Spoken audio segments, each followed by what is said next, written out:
बुलेटिनची सुरुवात एका महत्त्वाच्या बातमीने आपण करूया। उपमुख्यमंत्री एकनाथ शिंदे खासदारांना भेटण्यासाठी दिल्लीमध्ये होते। शिवसेनेची ताकद मोदींसोबत आहे। मंत्री उदय सामंतांनी वक्तव्य केलं। राहुल शेवाळे नाराज नाहीत असं देखील सामंतांनी म्हटलंय। एकतर माननीय एकनाथ शिंदे साहेब हे अर्थसंकल्पीय अधिवेशन होतं दिल्लीचं, त्याच्यामुळे आपल्या शिवसेनेच्या खासदारांना भेटण्यासाठी त्यांच्याशी चर्चा करण्यासाठी गेले होते। आणि ते ज्यावेळी अधिवेशनासाठी जातात त्यावेळी देशाचे पंतप्रधान नरेंद्र मोदी साहेबांची भेट घेतात, अमित शाह साहेबांची भेट घेतात, तशा पद्धतीची त्यांनी भेट घेतलेली आहे। आता तुम्ही जे ऑपरेशन कुठचं म्हणताय हे माझ्या तर ऐकिवात नाही। त्याच्यामुळे साहेबांची भेट जी होती ही खासदार महोदयांबरोबर होती, खासदारांची चर्चा होती। महाराष्ट्राच्या विकासासाठी खासदारांनी काय भूमिका घेतली पाहिजे हे मार्गदर्शन माननीय एकनाथ शिंदे साहेबांनी केलं। राहुल शेवाळे हे माजी खासदार आहेत, शिवसेनेचे राष्ट्रीय सरचिटणीस आहेत। ते कुठेही मायनसमध्ये देखील नाराज नाहीत, त्याच्यामुळं असा गैरसमज पसरवण्याची काही गरज नाही। ते काल माझ्यासोबत होते, भाऊ चौधरी आमचे संघटनेचं काम करणारे माझ्यासोबत होते। त्याच्यामुळे आम्हाला संघटनात्मक काही चर्चा करायची होती, ती देखील दिल्ली स्तरावर झाली।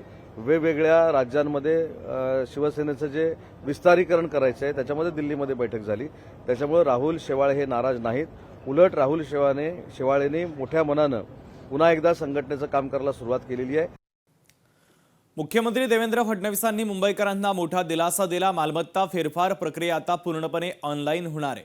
महसूल मंत्री चंद्रशेखर बावनकुळे यांच्या हस्ते नव्या डिजिटल प्रणालीचं लोकार्पण करण्यात आलं। अर्जाची सद्यस्थिती आता तातडीनं मोबाईलवर समजणार आहे। मुंबई जिल्हाधिकारी अंचल गोयल यांच्या पुढाकारानं छत्रपती शिवाजी महाराजस्व अभियानातील अभिनव उपक्रम आता सुरू करण्यात आलेले आहेत।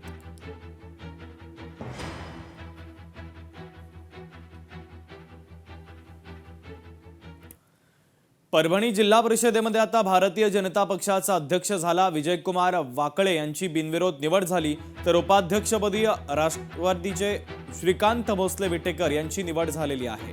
तर परभणी जिल्हा परिषदेवर भाजपचा अध्यक्ष झाला, तर राष्ट्रवादीचा उपाध्यक्ष झालेला आहे।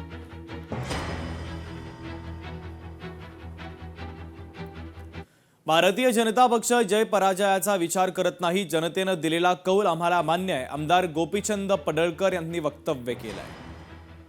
जिल्हा परिषद अध्यक्ष आणि उपाध्यक्षाची आज निवड आहे।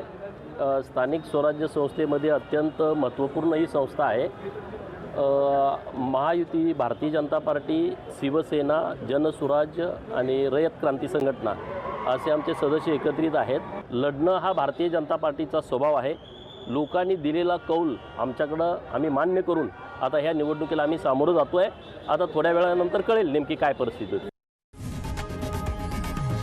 लोकशाही मराठी ऐका, पहा, जागरूक रहा।